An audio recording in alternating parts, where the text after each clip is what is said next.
Welcome, friends. It's nighttime here, and I'm so excited to share this video with my subscribers because this question and answer session was full of information I hadn't really heard before about the Bates family, the Duggars, the IBLP, and some stuff that went down when the Duggar family first got their show. This ex-church member seems to feel sad about how things turned out with her childhood religious organization. She shares her thoughts and feelings with us and has her own YouTube channel. There's nothing on her channel yet, but I'm still subscribed because I can't wait to hear even more. So here we go, friends.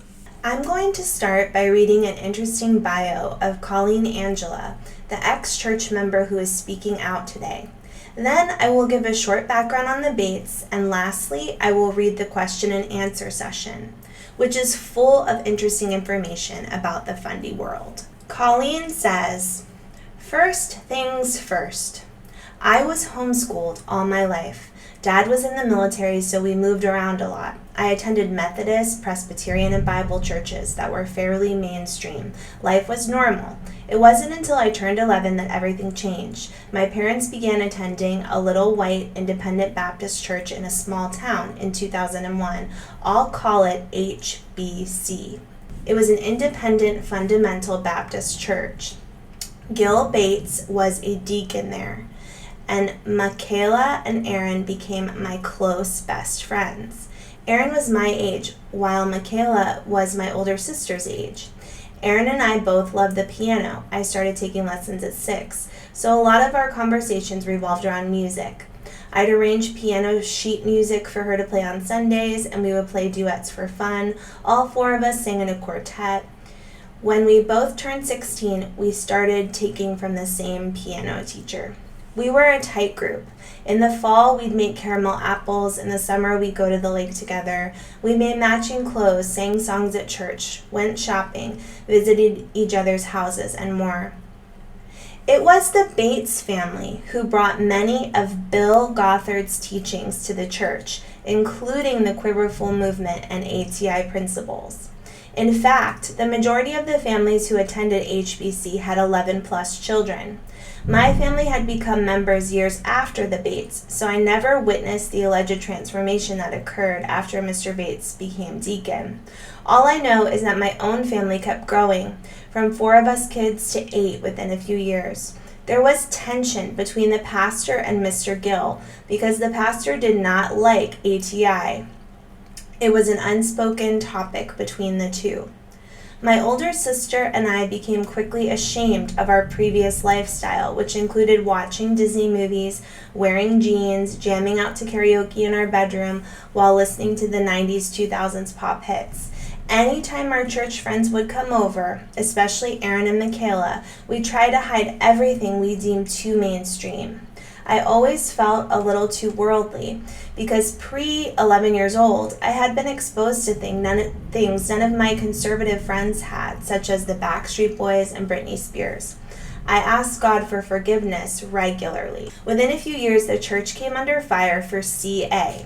CPS was called on a couple families, one of whom got their children removed until they agreed to comply. I witnessed some of these issues myself. One particular instance was when I went outside during service and caught a man doing something inappropriate to his tiny daughter. I attended IBLP events and became deeply ingrained in ATI, so much so that I started a YouTube channel warning everyone of their misguided lifestyles. I was a teenager.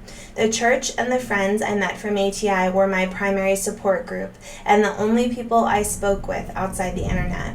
At one point while I was 18, I met a woman who struggled with bipolar disorder. She was wildly creative, imaginative, and interesting. I found her approach to life extremely open-minded, which was refreshing and intriguing to me. She became one of my very dear but secret friends. A big turning point for me occurred when I told a man in the church about her in passing, and he snarkily asked, "Where's bipolar disorder in the Bible?" I was deeply angered and asked him, "Where are headaches in the Bible?" As I approached 18, I became increasingly disenchanted with the church, ATI, and its followers, especially when my aspirations to study music at college were sneered at regularly. The buddy system was implemented in our house, so I was often pulled away from school to help raise my siblings. I found this extremely challenging and discouraging. How could I pursue my dreams when I had to raise my own siblings? Once the Bates decided to go on the Duggars TV show, everything became unhinged. My pastor, blindsided, realized his own deacon was still deep in Bill Gothard and his teachings. Additionally, Gil had often used the HBC pulpit to preach hotly against TV, and now they were going on national TV. The pastor mentioned their name from the pulpit, and the gossip was brought back to the Bates family. They took it as their opportunity to leave. So they left, and the church split. I was deeply heartbroken and shattered, but my parents were still attending the church, so we stayed. I started college and became the church pianist. I would call Erin regularly, who became strangely icy and taciturn over the phone. I persisted until I realized there was no longer a point. When she didn't invite me to her graduation, I realized the friendship was over. One Sunday, the pastor called me out from the pulpit when he found out I was on Facebook. That was the absolute end of the road to this entire mess. I had always adored my pastor and looked up to him as the ultimate man of God, so that betrayal could not be forgiven. I'd even painted him a beautiful picture of his church for his anniversary one year and had it professionally framed. I credited him with my salvation experience. How could this be? My journey of drawing away from IBLP and the IFBC was gradual but certain. One hard truth after another, one shattered friendship after another. People in this cult don't usually wake up one day and think, okay, today I'm leaving. Instead, one situation leads to another and another. And before you know it, you're standing on the ashes of something you used to think was so real, beautiful, and true. Okay, friends, that's Colleen Angela, who we will hear more from in just a bit, but I'm going to start by doing a super short information session about the Bates family and Gil Bates in particular. If you're not familiar and looking for something more in-depth, once again, check out Bundy Fridays. They do a great job with their Bates and Rodriguez family videos. Gilvin Gil Bates was born on January 1st, 1965 to Bill and Jane Bates. His parents only had 3 children in total. Gil was said to be obsessed with football from even a young age, having a uniform by the age of 2 and playing by the age of 8. And as a child, he attended a Methodist church. In 10th grade, his football coach started a chapter of Fellowship of Christian Athletes, and soon after, Gil became a Christian. As a senior, Gil won the 1983 South Carolina State Wrestling Championship and was voted Most Outstanding Wrestler. Gil began college at Anderson University, where he met Kelly Jo Callahan. The two served on the same ministry team, and when Gil needed tutoring for his chemistry class, Kelly Jo was the lab assistant. The two then transferred to Carson Newman University. Gil proposed to Kelly while they were still in school. Gil and Kelly got married on December 19, 1987. So the Bates are a family who also seem to be more highly educated and more financially sound than many others in the IBLP. Although Gil and Kelly have stated, they expected to wait to have children until they had been married for 5 years. Kelly got pregnant only a few months after getting married, and then they basically proceeded to have a crap load of kids. It was literally so many names on Wikipedia, I could barely handle it. Gil owns a tree excavating company, Bates Tree Service. As his sons have grown old enough to help, he has employed them in his business as well. He acknowledges that it's a dangerous job, even when you take safety precautions. We've had some close calls and I get awful nervous, but we've had no mishaps, thank the Lord. Even with his business, however, Gil has struggled to make ends meet. His son Lawson opened his own lawn care business as a young teenager, and Gil often relied on teenage Lawson's income to help make ends meet. In September of 2015, Gil opened his own church, Bible Baptist Church, in Clinton, Tennessee. Gil is still the pastor there today. He also serves on the board of directors for the Institute in Basic Life Principles. Please see my video about the IBLP for more information on this. Gil Bates and his family's close family friends, the Duggar family, premiered their own reality TV show, 17 Kids and Counting, on TLC in 2008. In the episode When Big Families Collide, which aired on October 13th, 2008, the show's viewers were introduced to the Bates family. Gil and his family went on to appear in a number of episodes on the Duggars show. On March 13, 2012, a special episode of the Duggars show was entitled The Bates Family and Baby Makes 19. It served as a reintroduction to the family before the premiere of their own TLC show, United Bates of America, which then appeared on August 13, 2012. That show ran for one season only, before announcing on October 6, 2012 that it had been canceled. However, on November 18, 2014, the family announced that they had begun filming for a second reality TV show, Bringing Up Bates. Bringing Up Bates premiered on Up TV on January 1st, 2015, and it is currently in its 11th season. Meet the Bates family. I'm Gil. I'm Kelly Jo. We have 19 children ranging in age from 25 to 2. Me and Kelly Jo met at a junior college in South Carolina, Anderson University now. We were both on ministry teams that went out to the churches. We just tried to encourage the people in the churches around the town. Well, we were on different groups, actually. I'd never met her, and so a young man said, he was on the other team, he said, "You got to meet this girl, Kelly Jo. She'd be like the best." I said, "I'd like to meet her." So thank the Lord I got to meet her, and I'm not going to let go of her. I know that I was first attracted to him because I had a little niece, and she was with me at college visiting, and he played with her all day and ran around, and I remember thinking he's going to be such a good daddy. And then he was very ministry-minded. He was involved in every opportunity on college to be involved in ministry, and so I was attracted to that because I wanted to marry someone that loved the Lord and that wanted to serve Him.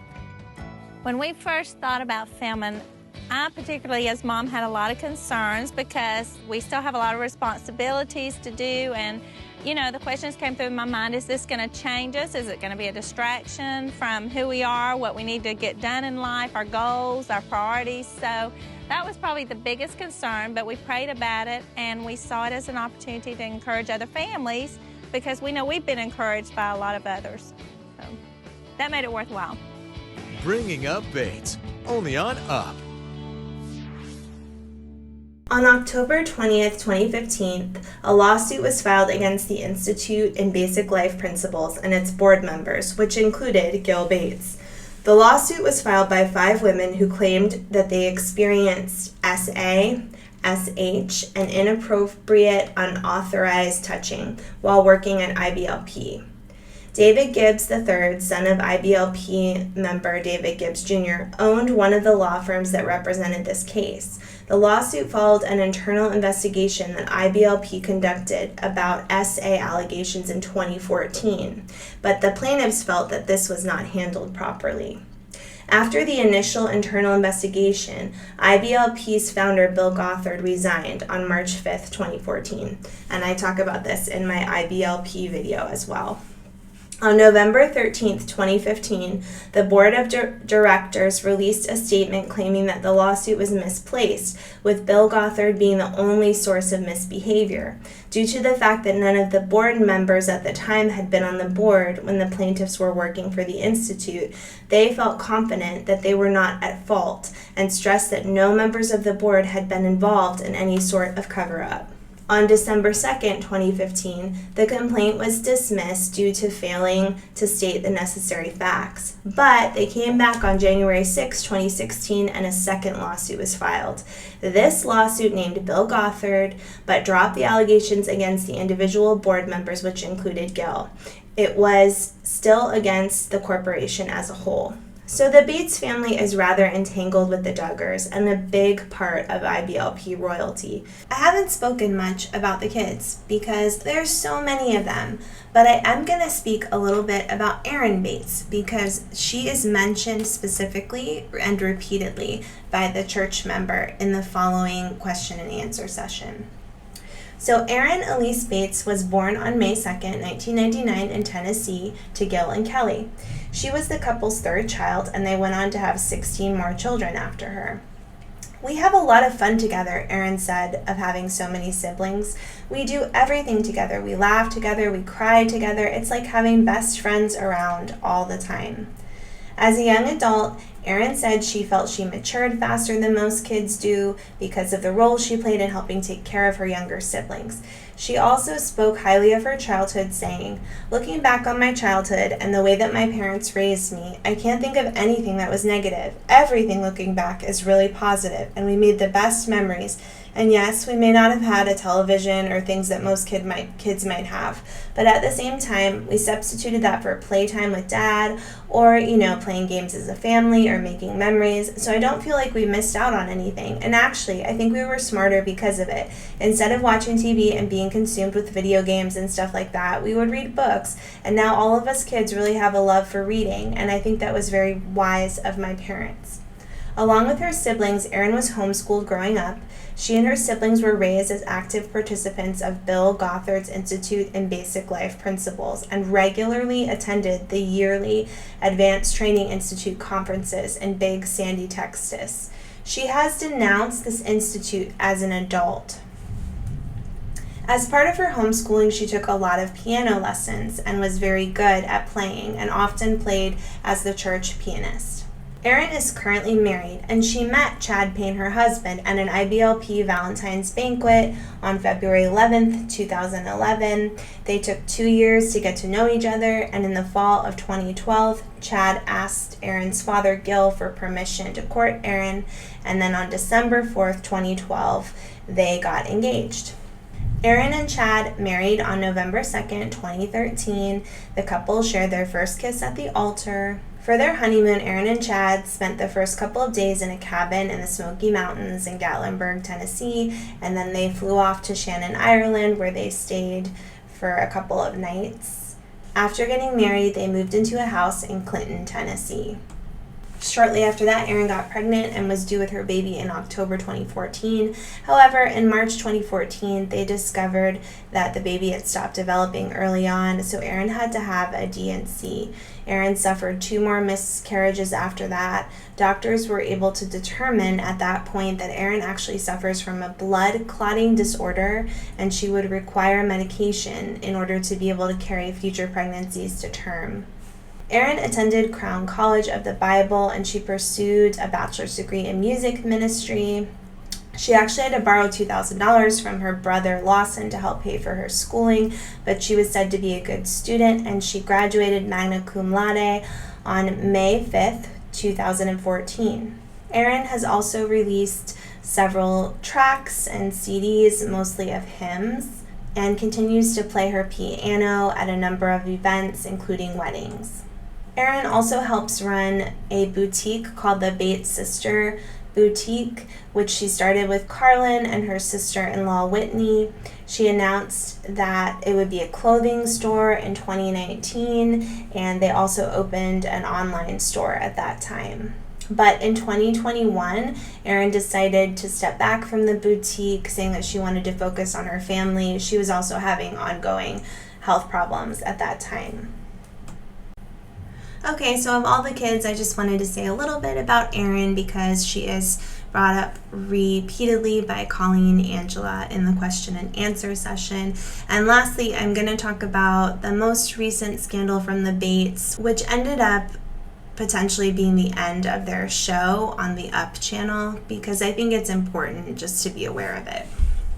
Okay, so the Bates family's show, Bringing Up Bates, was officially canceled in January of this year, and some say it might be related to what was going on with the Duggars and some of the frustrations around that, but others say it has mostly to do with a recent situation in which the Bates were shown making fun of the George Floyd murder in a charades game they were playing, and I'll read about it here in an MSN article. The Bates family will have some time to reflect on decisions new and old thanks to the canceling of their show, Bringing Up Bates. Up TV made the executive decision to cancel the airing of the 11th season of the Duggar-esque family of 19 children and 18 grandchildren's show next month. Though the network has not given a reason as to why the show isn't coming back, many believe that this decision is connected to the racially insensitive video that was posted a few months back. In a post on the Instagram account of the show, UpTV released a statement notifying viewers of the show's cancellation. We will not be premiering Bringing Up Bates Season 11 on UpTV as planned, as we will be focusing our programming in 2022 on movies and a new scripted series to be announced soon, they wrote. UpTV thanked the family for their transparency and promised to bring more uplifting content in the future.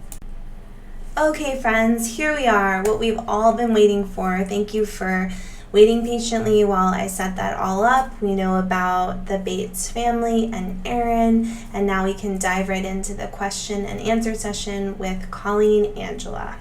Okay, so question number 1. Since you've known the Bates for a long time and knew them pre-TV, in what ways have they changed? There is a noticed progression towards them being mainstream in recent years. What was the opinion of the Duggar family in y'all's church? Were the Duggars and Bates actually that close? Response. I can't speak on every change, but they've definitely backpedaled on a lot of their former beliefs and updated their image. They used to believe dresses that went above your ankles were an actual sin. In fact, Michaela told me a story about when she was younger, and she boldly told her babysitter she was going to hell for wearing pants. One Sunday, I came to church wearing a dress mid-shin, and Erin told me, "That's getting too short." I cried. They used to detest Christmas. My sister and I would hide the Christmas tree when they came to visit. Josie, a little girl then, snarked at me for wearing green and red braces in the winter. Now they celebrate it. They used to preach against TV. Gil Bates stood up at the pulpit many Sundays and called it a pipeline to hell. Once they got the opportunity to be on the Duggars show, that all changed. They used to despise social media with a passion. Now they're all on it. They used to pride themselves in knowing absolutely nothing about today's culture. Michaela told me the story about her grandpa asking if she'd heard Let It Be from the Beatles, to which she coolly replied, "Is that in the hymn book?" When I tried to talk to Mrs. Kelly about Looney Tunes, she asked, "What's that?" and laughed. They used to pride themselves in being poor. They would often and loudly brag about things they got for free and used poor as their aesthetic. Whenever we talk about buying something, they would reply, "Oh, so-and-so gave us one of those." They saw it as God's blessing on them. They would speak against adoption because of Ishmael and Jacob. They have definitely become very mainstream by their standards, which is strange to see. Beforehand, they were just that simple Southern family with traditional Christian values going to a little white church on the hill. Question: why did they hate Christmas so much? Because it's so capitalistic, or did they view it as pagan worship? I'm assuming they went mainstream to appear more relatable. Is that correct? What exactly was the catalyst? What about their relationship with the Duggars? Was it all they made it out to be, or exaggerated for the sake of TV? Response: they would mention materialism, but they celebrated it before and after they came to HBC. So now I think it's because my former pastor disliked Christmas and they wanted to keep good relations with him, maybe. Oddly, they have somehow managed to flip the narrative completely and make it out like they were always open-minded and open-hearted. A few times I've seen them, they've dissed our old church, citing how judgmental and intolerant it was, when they were right on board with it. Those of us who knew them throughout the 2000s and 2010s know otherwise. Question. My question is, now that you're on the outside, what do you think draws people to the IBLP, and what is the best way to help them escape? Response. I believe what draws so many people to IBLP is the extreme sense of belonging and worth that can be found there. You're in an exclusive community of people. You have a voice, you have importance, you have a us versus the world badge of honor. As long as you're abiding by the rules, you may even get a platform. A commonality you will notice within many IBLP families is the simple fact that the father and mother do not have a high economical status. I hate to say it, but there it is. They want to catapult higher, and they cannot do so in mainstream society. IBLP is the perfect chamber of hierarchy and community that provides all the ingredients to feel important and special. The best way to help these people escape is to gently but reasonably question the inconsistencies within their beliefs. If you come at them as an outsider or attacker, they'll instantly disregard you as the enemy. But if you approach them with good intentions and carefully reasoned arguments, there's a much greater chance that they will listen. Question: did you ever go to the Bates house? What was the vibe like? How well behaved were the children? Response: I went to the Bates house quite often. The best way I could describe it was surreal. When you entered the Bates house, it's like you entered an alternative dimension. There was no TV, no magazines, no vices, no semblance of mainstream society. Everything ran like a chaotic but well-oiled machine.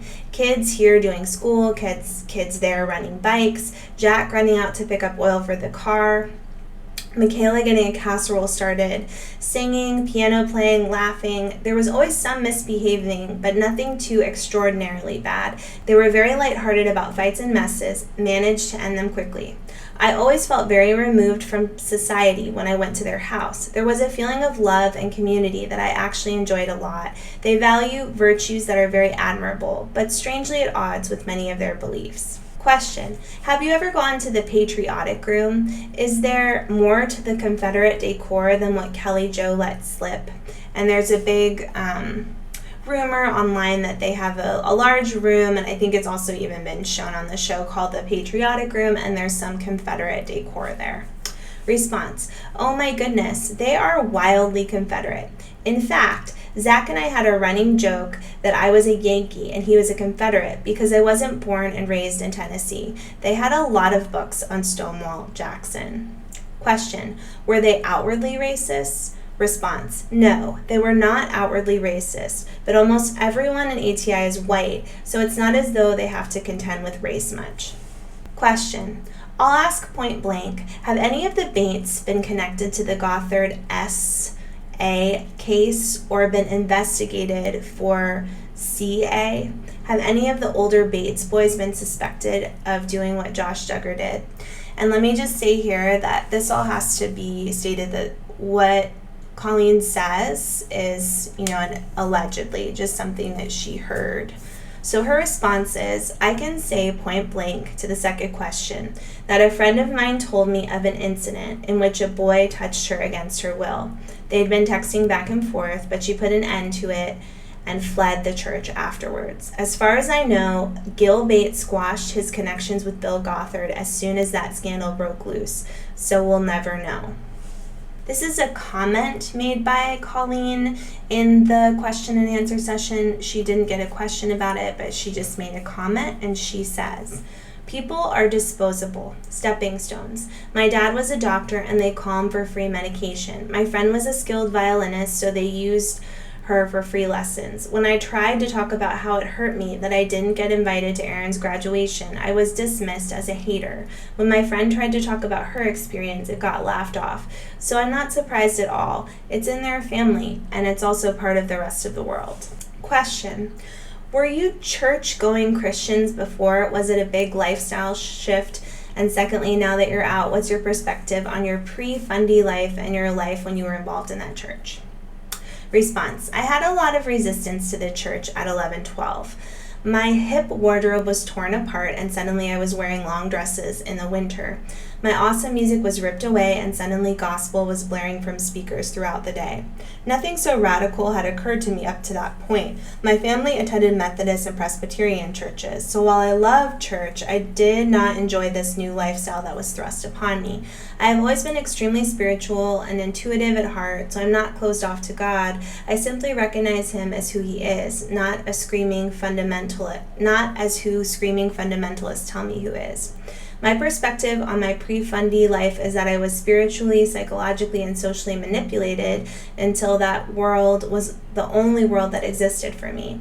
After I got over the initial resistance, I adored and relished and enjoyed it, simply because I believed I was one of the only people on the planet going to heaven. I lived and breathed and dwelled in a closed-off echo chamber for so many formidable years of my life that it effectively became the only thing of importance to me.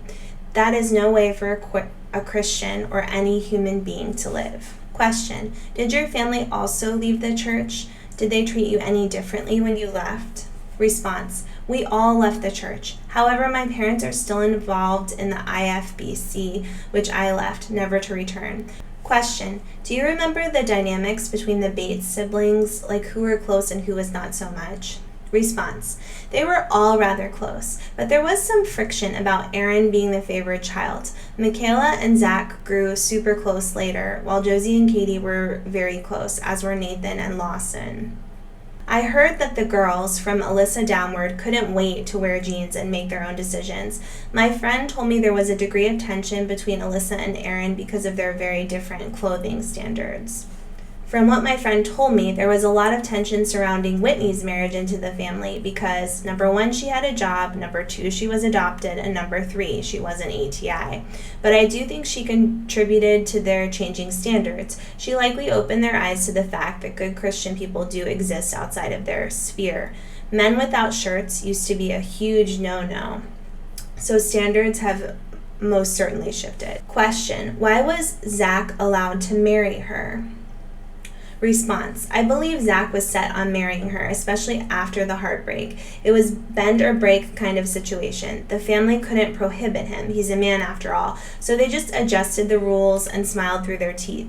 But it seems to me they've come to embrace Whitney since then. I think she's made a concerted effort to fit in. I've seen IBLP families so actively shun their children when they leave. Those kids are kicked to the curb and estranged. That's why I continually say I highly doubt anyone from these mega families will officially leave it all behind. They'll keep bending and altering rules maybe, but to make their departure official would create rift I don't think they're ready to contend with. Try to remember they've been homeschooled their whole lives, and their family is pretty much all they have. Question: did you and the Bates girls talk about boys or have crushes? Response: absolutely not. Talking about boys was off limits. They would say straight up, we don't talk about boys. Question: looking back, did your family or the Bates family have any rules that were really strict or strange? Response: one weird rule was that women or females shouldn't get too close because their husband should be their best friend. Question: what is something you wish worldly people knew about the IBLP? Response: I wish worldly people understood that the primary issue behind all of this is not the strict lifestyle, but the ideology. We all get so caught up in the external things, we seem to forget that it all stems from what these people believe. Until we disassemble the beliefs, it will not go away. Question: I think many of us would like to know more about Journey to the Heart.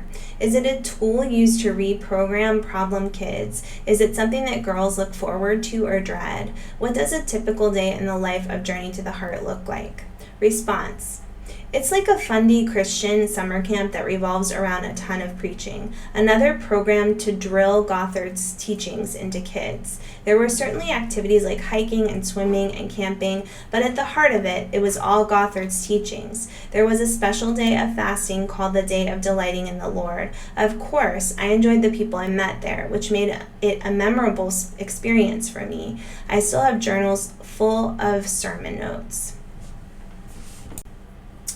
Question: did you see much inappropriate treatment in the church? Jim Bob Duggars said that many families in their circle have had to deal with inappropriate relationships. Is that so? And if so, what was done about it? Response: I saw little kids getting whacked constantly. And yes, one of the kids in our church SM'd other people. What's being done about it? Shake your fist at the devil and implement stricter Bible study rules. In the church kid's case, they just moved him into his own room. Question: how much was keeping sweet and having a joyful countenance drilled into you? Did you have difficulty realizing it was okay to feel and show negative emotions after you got out? Do you think your family joining when you were a little older had an effect on this?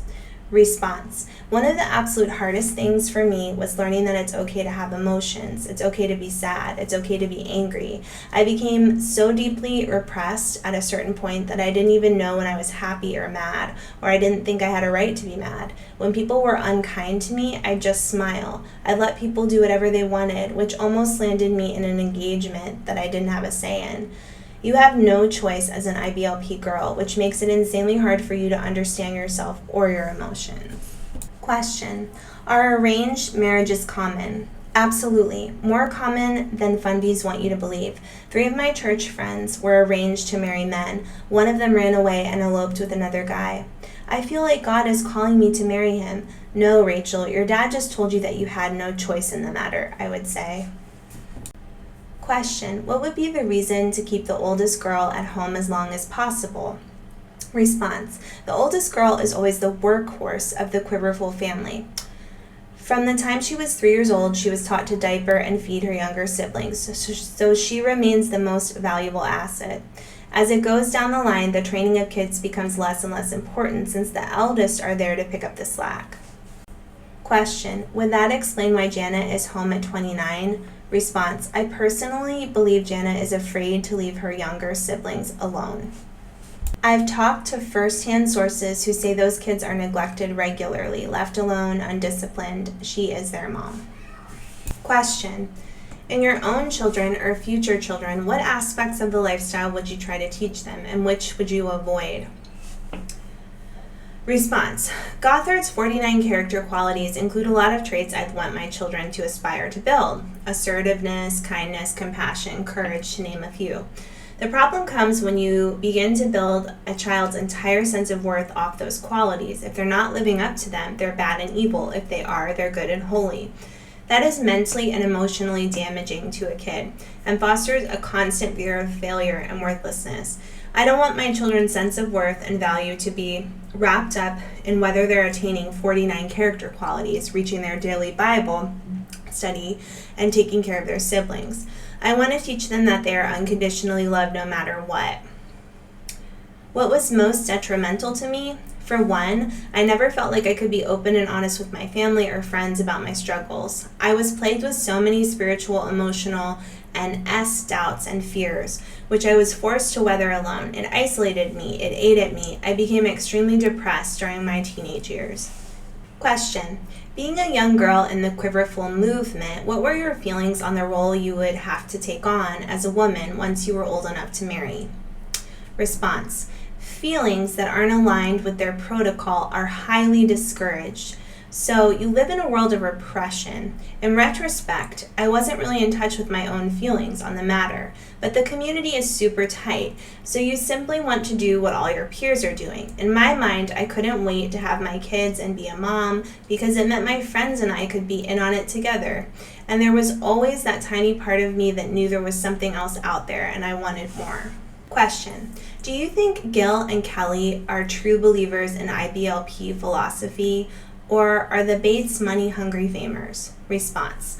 Honestly, I would hate to judge them in the way they've judged everyone else. Only God truly knows their intentions. Yet, if Josh Duggar preached family values and cheated on his wife, and Bill Gothard started an entire organization and essayed girls, anything is possible in this world. Question. Before they went on the Duggars TV show, how were the Duggars perceived by the ATI IBLP community? Response. They were perceived as incredibly godly. They were tight with Gothard, and so of course that put them up on a pedestal. Jim Bob Duggar was on the board. The more children they had, and the more awareness and money they brought into ATI through their TV show, the more favored they became. They were superstars within ATI.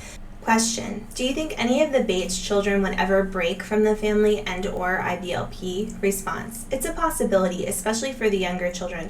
I've noticed a steady decline of IBLP values from the top down. Question. Do you have an opinion about homeschooling? Response. Homeschooling can be great, but it needs to be done right. If you aren't qualified to teach a subject, hire a tutor. Get your kids involved in co-ops, extracurricular activities. Make sure they're getting out there and getting educated as well as exposed to other walks of life. Question. How close would you say the Duggars and Bates families were before the Duggars invited them on their show? Did you know of their visits or see them at the Bates home or know of the Bates visiting them? Response. I remember very vividly that Michaela would write letters back and forth with Janet in the early to mid 2000s. Although our pastor was anti-ATI and the Bates certainly kept a low ATI profile while they were in the church, they still kept up with the Duggars loosely. The two families knew each other prior, and I believe they inspired each other with tips and ideas. The show certainly fueled their friendship. Once the Bates got on the Duggars show, they sort of laid waste to their other friendships within the church. Several families followed them to the edge of the earth, but most of them dropped off. I honestly can't imagine how life would have gone for my family had none of those scandals occurred in and around the Church of ATI. I still believe all things happen for a reason, so it's not worth speculating about. Question. What do you expect of this next generation of Bates and Duggars? Many of them have appeared to go fundy light. Do you think that this is a genuine or for the cameras? Response. I expect they will become Pinterest lifestyle Christians. The type who put "too blessed to be depressed" in their Instagram bio and post photos of coffee and kids, take the occasional mission trip to the Caribbean. I also think the lines between genuine and for the camera are blurred in their minds. They believe they need to put their wholesome family on display to be a testimony to the wicked world so that in their mind their camera presence is for Jesus. I was not involved during the Big Josh scandals, but I do recall in the mid-2000s being told that Josh had a pee addiction. It happened shortly after he got an iPhone and could look up things without parental supervision. I was incredibly surprised and scandalized by this. It is not likely that any of them will leave fundamentalism entirely, as their family is their entire support group. One of them will have to be incredibly courageous and bold to step forth and make the change. Question. Was Erin a good friend to you? Response. I think she was a good friend as much as she could be to me, considering the immense pressure surrounding her, her family, the new life of fame she was thrown into. She stopped contacting me, answering my phone calls after the church split. Although she never really seemed to attach to people like I did, I would still like to believe that she cared for me. Question. What do you think of the Bates fans? Do you ever watch the show? Why do you think they're such shapeshifters with their beliefs and personas? Response. I don't have many thoughts on the Bates fan base. They've seen the family now that they've spruced up and PR ready and find their family dynamics fascinating and their faith compelling. That makes sense to me, seeing as they don't really know them. And let's be honest, there's 18 of them. That's fascinating. I have watched scenes from the show. It's like watching an entire new family. Surreal. Gil was a salesman before he cut down trees. Kelly was a cheerleader. They do know how to sell their family. Whereas the Duggars were living spectacles on TLC, the Bates learned how they could flip the script and be genuinely likable. I think the super conservative shtick worked in the 90s when they found out about ATI and realized they could make a name for themselves there. But after Bill Gothard was disgraced and they lost clout, TV seemed like a better idea. Question. What are your thoughts on fundy YouTubers like Girl Defined? Response. Oh man, Girl Defined. I'm not a fan. Ultra-conservative lifestyle Christian bloggers are usually marked by this kind of smug self-righteousness that is too familiar where I come from. Girl Defined tells Christian girls not to go after guys who struggle with sins and even presume to tell them how to dress, act, what to read, when none of those mandates are even in the Bible. They market their videos towards impressionable teens and make money off their naivete. I know they mean well, but their method is most frustrating to me. Question. How do fundies treat people born with special needs? Response. It truly varies from family to family, but I always got the distinct sense that disabled people were, by and large, viewed with the same patronizing compassion as those kids from Africa, because no one really believed in secular professional guidance. Parents are ill-equipped to foster with kids with special needs. Mental illnesses were disregarded entirely. I point to neglect more than abuse when it came to special needs. They weren't especially mistreated, but they weren't adequately cared for either. Okay guys, so I've mostly come to the end of this question and answer session.